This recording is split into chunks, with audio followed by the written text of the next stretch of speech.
Okay, boys, another home game, another opportunity to play a ranked opponent, another chance to get better and prove yourself. Tomorrow evening, the Washington Huskies are playing host to the BYU Cougars. Heavy, heavy favorites in this one, guys. Not what you would really expect from a number 11 hosting a number 20. It's kind of weird. I did not expect this kind of spread. I thought BYU was going to get a little more credit than that, but clearly if they're going to have to win this game to actually get some national respect. So they're going to come in and they're going to want to take care of their business and they're going to want to play really well. So we got to take it real seriously.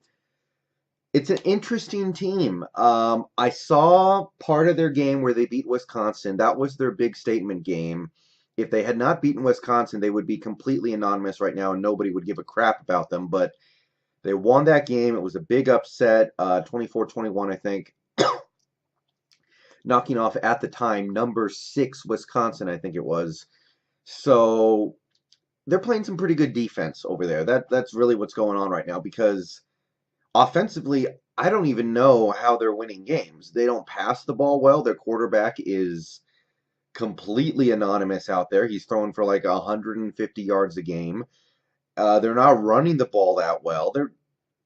It is kind of weird to see a team not even in the top 100 in points per game, and yet they are winning football with an excellent defense.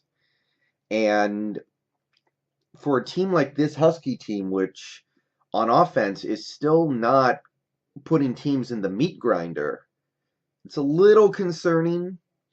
But when you look across at that BYU offense, you just get the feeling that we should just be able to snuff the life right out of this team with our defense because our secondary is one of the best in Husky history. And this secondary has been great for the last 5 years.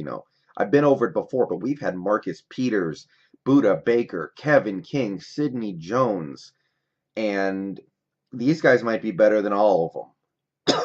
Maybe the players aren't individually better. I mean, I don't want to say anybody's better than Marcus Peters because he's elite in the NFL. But as a team, this secondary is playing out of their minds, and they're doing it without a great pass rush. So I kind of expect our defense to rule this game. Offensively, I'm just looking for the guys to prove themselves because, I had praise for them last week because they deserved it, because they played well. But what we saw last week is not going to be enough to beat teams like Oregon and Stanford and maybe even Wazoo.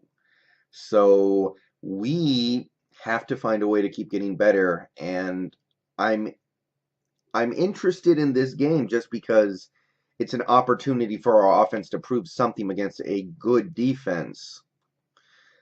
But at the same time, we run the risk of having like a 9-6 type game or a 13-12 type game, and those get decided by coin flips sometimes, basically. So I feel good about winning this game. I would like to see us cover the 17, but I don't know. I mean, I thought we played well last week against Arizona State, and we only won by a touchdown. So it is. I like it's that contradiction. It's that the positive and the negative of playing good teams because BYU comes into this game ranked. It's nice to play ranked teams because you can prove something, but this team is not playing well enough to where I can just go into this game like, oh yeah, we got this. I felt really good about that last week, and we played a fairly close game. So there's no way this team is playing good enough to where you can feel comfortable about beating any good team. And BYU is clearly that. So I want to see the defense make some big plays out there. I'm confident that we're going to shut down BYU. Let's make some plays. Let's get some turnovers. Let's get some, fumbles and interceptions. Let's try to end this game defensively so the offense doesn't have to worry about shit. That's kind of what I'm looking for tomorrow. And yeah, looking forward to a win. It's kind of an interesting test for the guys, and I'm looking forward to it. About 20 and a half hours away. Check me out on Twitch tonight. I'm gonna go live after the UCLA game, World of Final Fantasy. Come check me out, and peace.